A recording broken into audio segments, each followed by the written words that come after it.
According to Monday, July 28's General Hospital recap, Willow Tate ran out of their wedding and rejected Drew Kane. Here's how Monday's GH episode unfolded, including Michael Corinthos hearing a criminal confession. Drew began his vows to Willow at the church since there were no objections to the couple's union. Drew discussed how they would reunite with Willow's children and how they would age together. Willow eventually withdrew her hands and inquired as to if Drew had slept with her mother after hearing him talk about their love and promising future. Willow pressed for honesty, but Drew appeared hesitant to discuss any of this and questioned where everything was coming from. Before things were too bad, Scout Kane was removed from the church by Alexis Davis.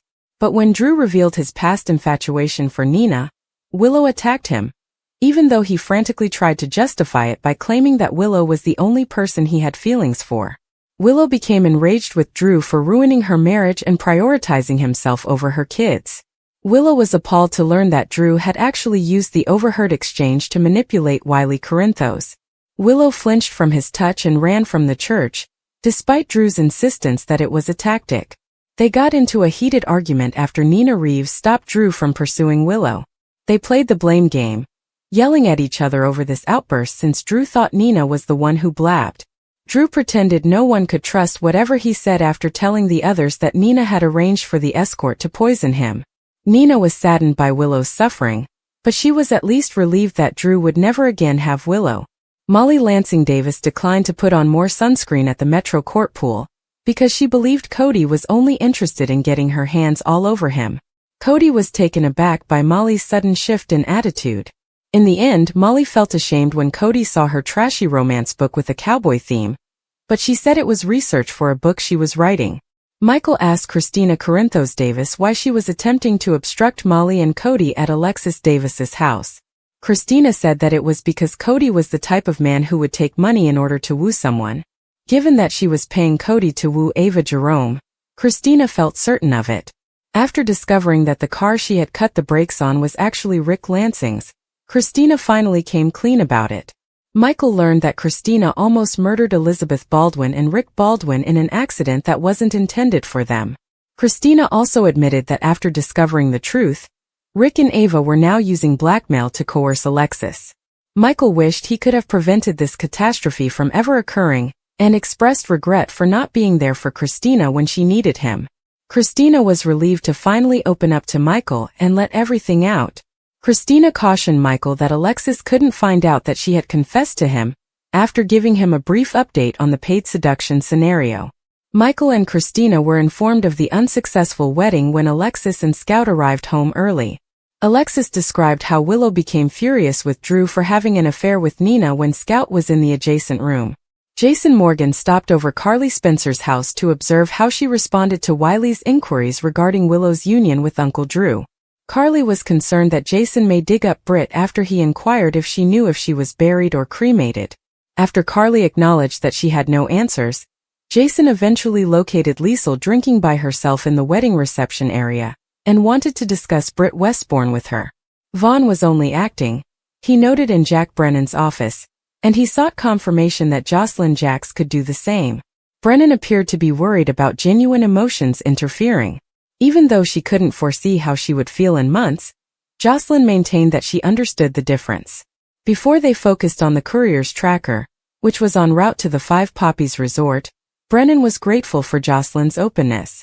Jocelyn pondered whether it was out of range or blocked at a certain location when it abruptly went dark. Brennan prayed that was all it was, because if it were, someone might realize they were on them. When the courier, Greta, finally arrived at Britt's lab in Croatia, Britt questioned whether there had been any issues. Willow headed to Carly's house while Drew decided to locate her and ask Martin Gray for assistance with something. Carly opened the door and saw Willow standing there, her cheeks smeared with mascara, wearing her bridal gown. Willow appeared to be in a panic as she shouted out that she needed to see her kids. Keep checking back for updates on the messy family drama with Michael, as General Hospital spoilers indicate that Willow will hope for visitation. The wedding march starts in the chapel, and Willow approaches Drew as she walks down the aisle. Lucy says, "We are here to celebrate Drew and Willow's love, and if anyone here knows why these two souls shouldn't be married, speak now or forever hold your peace," as she takes her place at the altar. Albrecht, Nina and Ava exchange glances. I do, but I don't. When no one responds, Lucy keeps gushing about how wonderful marriage is. Today is also about joining a whole family, she continues. Lucy delivers it to the newlyweds and says they wrote their own vows. In his vows, Drew declares his love for Willow and how she improves him as a person. She has an enormous heart, and he has trusted her with his daughter, who is the most valuable item he has ever owned. Wiley and Amelia will return home with them soon, he said. Nina sobs to Albrecht that Willow is carrying out this action because she believes it is the only way to reunite with her children. Drew keeps saying that Willow is so courageous and strong, and that their future is full of beauty and hope. He pledges to do every effort to provide her the same level of happiness that she has brought him. They will expand on their love and family as they age together. Willow takes it from Lucy and removes her hands from Drew's. Did you sleep with my mother? She asks. He wonders, where is this coming from? In shock. She inquires once more whether or not he had sex with Nina throughout their romantic relationship. Scout is swiftly dragged from the church by Alexis. Drew acknowledges that although he had interactions with Nina, he was just attracted to her. He claims that because she requested him to, he was resisting his affections for her. He claims to have slept with her mother for her, which she finds unbelievable. He reminds her that he was attempting to respect the fact that she was married to Michael. He didn't want her marriage to be jeopardized. The problem, she claims, is that he did much worse. He ruined her marriage. Willow laments that she repeatedly stood up for him when others warned her about him. She assured them that he was a guy of integrity and dignity. She claims she would never sacrifice her kids for him. However, she did just that. She gave Michael more ammunition against her each time she paid attention to him and followed his instructions. He only wanted her and didn't give a damn about Wiley or Amelia. He allowed Wiley to hear him remark that Michael didn't want them, and Willow then understands that Michael was correct. According to Drew, it was a tactic. She screams that he should never touch her again because he injured her child. Willow leaves the church. Drew tries to follow, but Nina stops him and tells him not to pursue her daughter. Nina stands up. Even though Nina is sad to see her daughter in such pain, at least now everyone is aware of what a terrible man he is. She isn't exactly innocent here, he claims. He had affairs with Willow, a married lady, and her mother, although she acknowledges that she made mistakes. Willow's life was shattered by him. How about you? Asks Drew. At any point you could have been honest with her. Nina understands why she didn't tell Willow earlier, and she held on to the hope that he would act morally before Willow lost everyone she cared about and abandoned her. You allowed Willow to come all this way, planning a wedding, and waiting until her wedding day to do so. Willow has now lost both her daughter and her children. If he had simply left, that would not have happened. When Nina reveals that she hired an escort to poison him, Drew tells her to stop playing the victim. Nina inquires as to whether he believes that or anything else he says going forward will be believed. She reminds him that she wasn't present that evening, and that she didn't make him take an escort's body photos. Nina shouts that his credibility and respect are vanished, and that people now know who he is. He lost Willow forever, and it's the only thing about today that makes her happy. At least Willow won't forgive him, but she might never forgive herself for this. Then Nina leaves. Skin cancer is very real for Cody. To avoid an uneven tan, he asks Molly to finish applying sunscreen to his back in the pool. She snaps that Cody isn't concerned about illness, and only wants her to saturate him with affection, after recalling what Christina said about him being a creeper. She is asked what her issue is by Cody. Since she isn't swooning over him like Ava was the previous day, she asks him if he believes she has a problem. Is she following me? He wonders. She claims that because Ava is seeing her father, she spotted the pool, which is a public area. He accepts and makes the decision to move when she suggests that they end this. Enjoy your war in peace, he says, adding that it must weigh 8 pounds. A sleazy romance novel emerges as he picks up the book. Michael and Christina go back to Alexis's house after Christina confides in him. Given that Molly and Cody were interested in one another, Michael queries why his sister was attempting to sabotage their relationship. Since she hired Cody to woo Ava, Christina claims that Cody is incapable of making her happy. Cody is the type of man that he is. Christina acknowledges that she has something to tell him, and it's okay if he has a different opinion of her. Christina tells him about her failed attempt to kill Ava, which nearly killed Rick and Liz. Michael tells Christina she's lucky after she describes what happened. Christina is aware that if Rick and Liz had passed away, she would not have been able to live with herself. Christina continues by saying that Rick and Ava are blackmailing her mother, since they are aware of the truth. When Christina asks if he's horrified, Michael apologizes and wishes he could have stopped her or helped. Although Christina accepts responsibility for her actions, her mother is now under the control of Rick and Ava. To keep her safe, her mother is putting everything on the line. What is Cody's role in this, he asks. She claims she is using Cody to flirt with Ava and cause friction between them because Rick still has feelings for Liz. However, she didn't anticipate Molly falling for Cody and vice versa. Christina is unsure of what to do and dislikes that she is harming her sister in this way. Additionally, she persuaded Cody that removing Ava from her dad's life would benefit Molly. She's dug herself a tremendous hole, but they'll pull her out of it, according to Michael. She expresses gratitude to him and feels relieved that she was honest with him. He promises to always be there for her.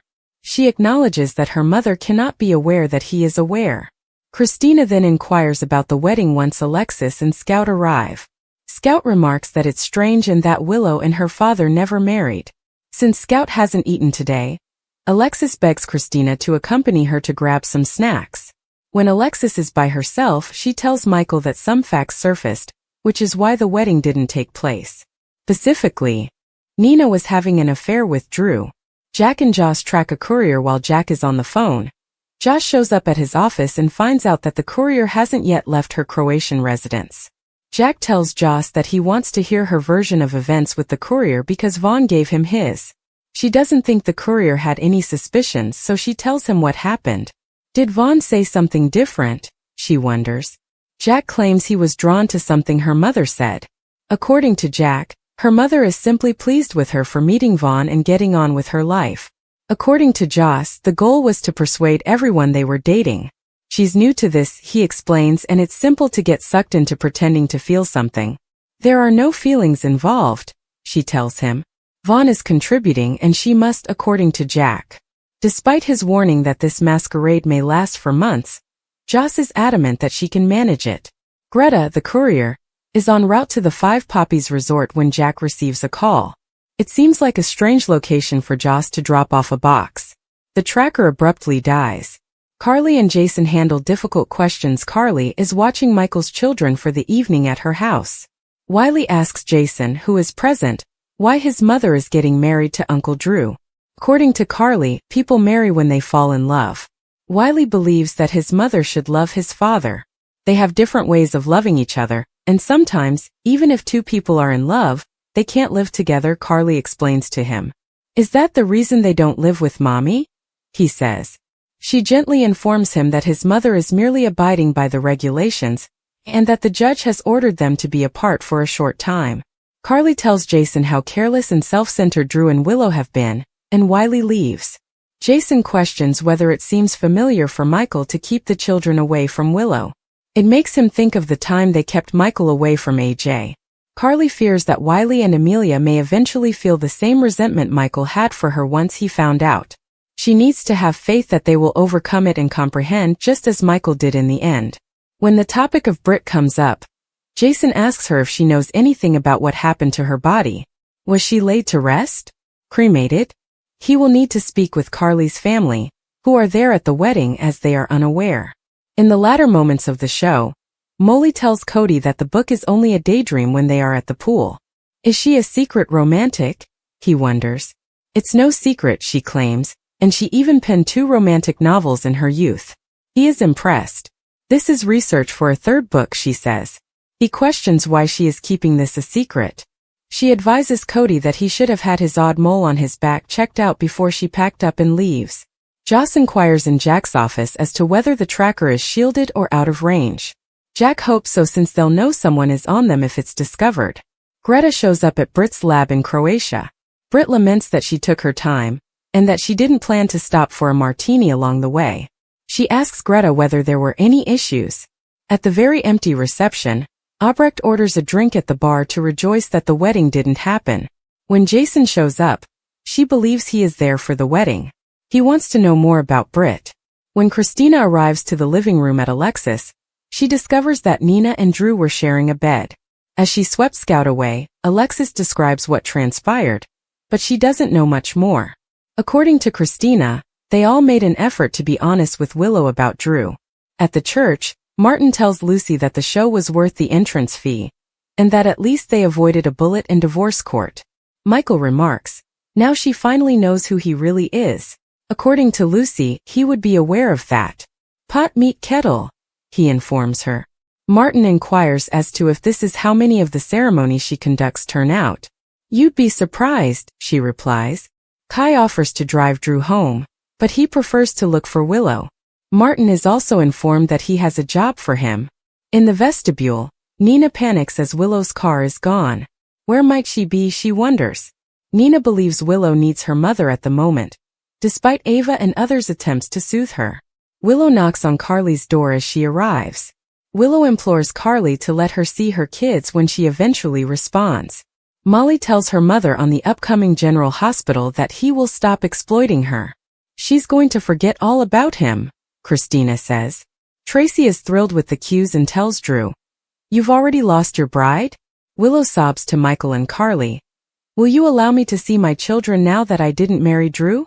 "What is this about Britta?" questions Jason. When Britt received a male guest at her door in Croatia, she wasn't prepared because they hadn't texted or called. Willow remained motionless in the middle of the room, staring at Drew while the gentle murmur of music and courteous conversation faded into a far-off echo. His eyes, which had once been warm and faithful, now appeared strange. She no longer wanted to wear her lovely, flowing outfit since it seemed like a costume.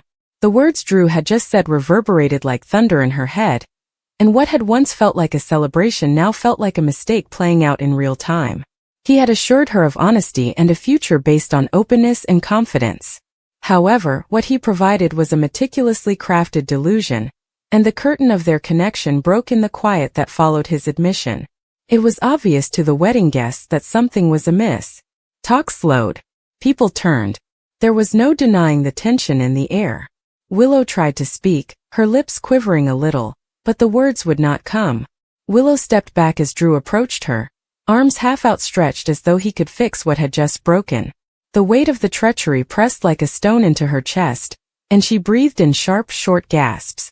She turned away from him without saying another word, running out of the room with the hem of her gown sweeping behind her. The cool, sharp, honest air outside slapped her like a slap. Now more than ever she needed honesty. Willow finally broke down in tears as her heels clattered on the stone walkway of the venue's garden. As though reflecting her dashed aspirations, the garden lights flickered, creating shattered shadows. She had believed that this wedding would mark the beginning of a new chapter, a time of healing, and the mending of past wounds. Rather, it served as a harsh reminder that the past is never truly forgotten. She hadn't anticipated that Michael would be close by, standing just out of sight, listening to everything. He had no intention of going to the wedding. Days had passed as he considered whether he could bear to watch Drew and Willow exchange vows. The whole connection felt like a betrayal, not because he wanted her back. To truth itself, not just to him. Then, as luck would have it, he got there just in time to hear Drew mumble a private confession. Another twist in the legal dispute that was still raging around Sunny, and the Corinthos name was that Michael had taken a break to take a breath after receiving a phone call. He came to a complete halt as he rounded the bend next to the chapel. Every line of Drew's pure, deep voice struck Michael like a punch. The statement was clear. Drew had falsified court documents. During the SEC inquiry, he had falsified information to defend himself and put someone else, possibly even Sunny, at risk. Willow's response was immediate and instinctive. Michael watched her stagger back, her whole expression change from excitement to destruction. As he saw the lady he once loved fall apart in front of him in real time, he was immobile and gasping for air. Not even noticing him, she dashed past him and vanished down the path that led to the back parking lot. Michael stood alone in the aftermath, paralyzed for a time, staring at Drew. He wanted to confront him, to ask him questions, to be angry. Instead, uncertain of what to say or even whether to say anything at all, he turned slowly and went in the same direction Willow had gone. He discovered her standing close to the lot's edge, her arms firmly encircling herself in a flickering light. Her veil dangled loosely off one shoulder, and her makeup had started to smear. As he got closer, she didn't turn. The sound of his footsteps told her it was him. She responded softly, scarcely raising her voice above a whisper. "I didn't know you were here." He answered in a quiet but firm voice, "I wasn't going to stay. But then I heard." He stopped short. He was not required to. They were both aware of what he had heard. Willow shook her head and replied, "I didn't know. He didn't tell me. All this time." Michael stepped forward cautiously. "Are you all right?" A sour chuckle slipped from her mouth. "The man I was going to marry sold out everything he said he stood for. I also failed to notice it." Michael paused before responding. "You believed because you wanted to. I let myself believe in him. Since you're good." Willow turned to face him with a look of both appreciation and anguish on her face. "You always try to see the best in people. I wanted to think that we could just start again after everything we've all been through." He nodded and said, "Have something honest and clean." "I understand." They were silent for a long time, which was full with memories and unanswered questions. Michael refrained from pushing. He simply stood beside her, allowing the night to do the talking. "What are you going to do with what you heard?" she finally said. Michael averted his gaze, his jaw clenched. "I'm not sure. I have a want to destroy him, hold him accountable." He trailed off. "But the other part," Willow concluded for him, "the other part still wants to believe this can end without more destruction." He smiled slightly. "You were always too good at reading me." Willow took a step forward, her eyes glimmering. "For us, what does this mean?" Michael took a while to respond. Wiley was on his mind. About Amelia. Regarding their previous failed commitments. He reflected on Sunny and his struggles, and Carly and her heartache. And how the consequences of their decisions always came back to haunt them somehow. "I believe it suggests we need to make a thoughtful decision. From now on, no more delusions. No more partial truths." Willow cast a downward glance. "All I ever wanted was that." "I know," he said quietly. There was silence again, but this time it felt different. Real but not hefty. After giving a last nod, Willow moved to the side of the parking lot where her car was parked. She hesitated, then climbed in. She said, "Don't let him get away with it." Michael watched her drive out, her veil catching slightly in the breeze as she pulled out onto the quiet road, saying, "No matter how messy it gets." His hands were clenched at his sides as he stood there long after the taillights had gone out. Like a storm cloud, the weight of what he had learned and what he now needed to accomplish settled over him. Drew was frantically trying to get back in control inside the venue. Speaking his truth at the worst possible time was a crucial mistake on his part. The consequences would now be disastrous. The guests were speculating, putting things together and whispering. Before Michael took action, the rumors would soon start to circulate. Michael would also approach. Port Charles would be a hive of speculation by dawn. Michael had already started to compile the information and make the connections. Everything was coming together, including Drew's involvement in the SEC manipulation, the falsified emails, and the planted tips. Willow, on the other hand, remained at home, calling no one, calling off her honeymoon, and attempting to come to terms with the future she had abandoned. Willow's vision would improve, but it would take time. She would find strength, but she would also doubt her intuition. A keener sense of judgment, a wariness she had never before permitted herself to embrace, would replace the hurt of betrayal. On that wedding day she gained clarity, but she also lost something more. For Michael, the road ahead would not be straightforward. Taking on Drew required revealing everything, including the corruption and the individuals it shielded.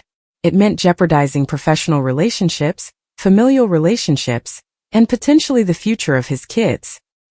He was unable to be silent, though. Not in light of what he had heard.